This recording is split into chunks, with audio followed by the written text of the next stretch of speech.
Now I know Yahoo does a lot of branded integration for some of their original programming.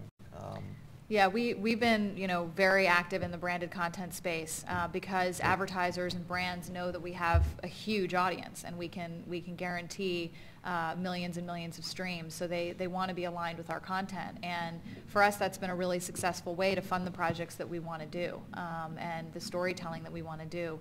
So as long as you have kind of clear lines, especially in the news category, for where the brand can get involved, they're not. We don't let people approve scripts and things like that. That's been a really successful way for us to bring millions and millions of dollars to our network, to fund the production of the programs a lot of the programs that I oversee.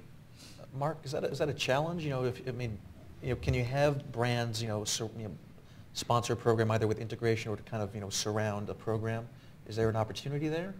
Yeah, I think there's an opportunity there. It is a challenge. There's still an editorial organization, so it's, as Anna said, it's not about allowing the advertiser to influence the content. That said, it's about finding those opportunities where an advertiser might have, for us, might have 100% share of voice, right? And they'll stay outside of the content, certainly, but they'll have ownership across platforms. So we've seen success with programs, like 60 Minutes and the Overtime product, or some programs on the Early Show last year, where we are driving a single advertiser who is on television and is online, and they have their voice. It's not a non-traditional voice. It's still a traditional advertiser and content producer kind of relationship, but because they're on the two platforms and they kind of own the experience from the advertiser perspective, it's a big opportunity.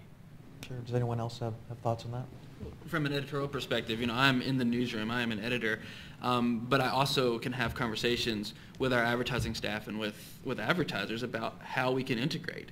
And it is, if I'm secure and strong enough in my ethical decision making, I can have a conversation and make a great experience for an advertiser, a great experience for our user, and still do great journalism. And then we can make it pay, and finding ways that we can really integrate and kind of blend those lines of the separation, that is important, and I think it's the only way we're going to be successful.